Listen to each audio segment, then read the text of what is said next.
दोस्तों, किसान अन्नदाता होता है। जिस तरह से सीमा पर सैनिक हमारी रक्षा करते हैं, बॉर्डर पर दिन रात खड़े रहकर हमारी हिफाजत करते हैं, रक्षा करते हैं, उसी प्रकार किसान दिन रात अपने खेतों में मेहनत करके फसल उगाते हैं और हम सबकी भूख मिटाते हैं। लेकिन जब इन किसान भाइयों को उचित दाम अपनी फसल का नहीं मिलता है तो इनको कितना दर्द होता है, ये सिर्फ किसान ही महसूस कर सकते हैं। ना तो कोई अधिकारी महसूस कर सकता है, ना कोई मंत्री जी कर सकते हैं, ना कोई नेताजी कर सकते हैं।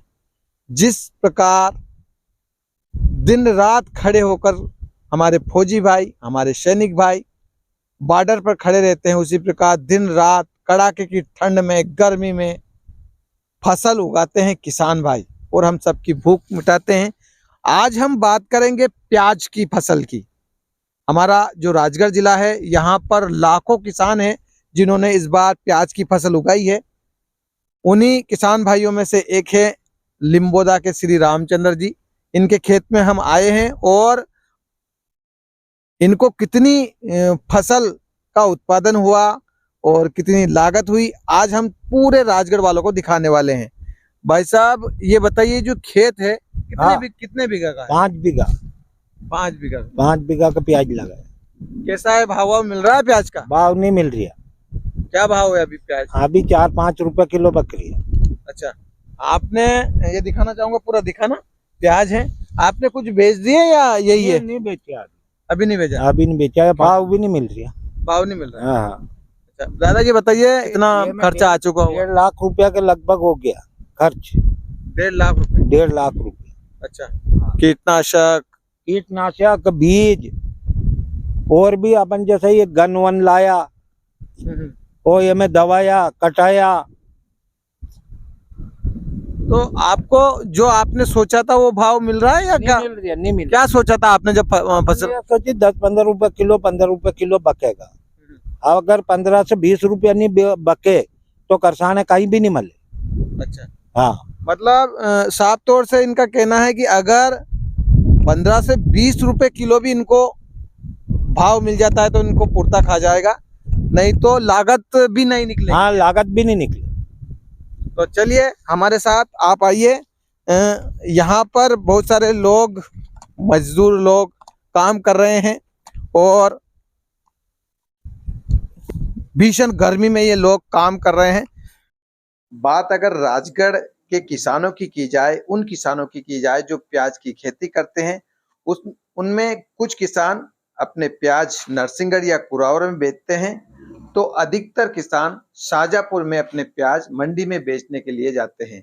शाहजहाँपुर इतना दूर पड़ता है जो कि भाड़ा नुकसानदायक होता है, इसलिए अधिकांश किसान ये कहते नजर आए कि हमारे जिले में भी प्याज की खरीदी होनी चाहिए ताकि हमें कहीं बाहर प्याज बेचने के लिए नहीं जाना पड़े।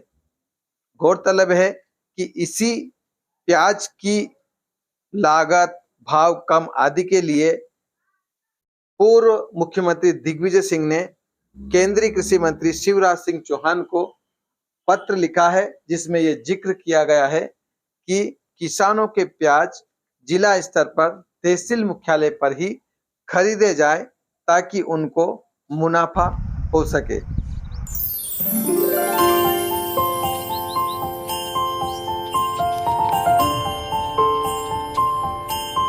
कम से कम 15-20 रुपए किलो हो जब प्याज पूछते हैं। अच्छा, मतलब 20 रुपए किलो तो होना ही चाहिए। हाँ। अच्छा, आपने भी बोए थे प्याज? वही था साहब। कितना बेच दिया? नहीं बेचा? बेच दिया। क्या भाव बेचा? 5 रुपए किलो। 5 रुपए किलो? हाँ। अच्छा, इतनी जल्दी क्यों? आपको नहीं लगता भाव बढ़ सकता था? आपने जल्दी क्यों किया? बढ़िया भाव। अच्छा, भाव तो कम होते ही ये रहता, नहीं सड़ रहता कांदा फिर। अच्छा अच्छा। तो लागत भी नहीं निकल रही, जितनी बोई उसकी लागत भी नहीं निकल रही। दूसरी समस्या यह है कि अगर लागत भी निकले तो यहाँ से शाहजहाँपुर मंडी जाना पड़ता है। शाहजहाँपुर मंडी में भाड़ा इतना ज़्यादा हो जाए कि पूछो मत। जिसके बाद में हमारे ज़िले में कोई मंडी नहीं, नरसिंहगढ़ है तो वो भी शाहजहाँपुर चले जाओ या नरसिंहगढ़। लगभग हमारे तहसील में अगर प्याज आलू की अगर मंडी चालू हो जाए तो बड़ी अच्छी बात है। राजगढ़ में तो कहीं भी नहीं है साहब, और प्याज हमारे घी निकलिया प्याज तो, पर अब उन्हें हम लागत से महंगा पड़ रहा, लागत से महंगा पड़ रहा हमारा तो प्याज।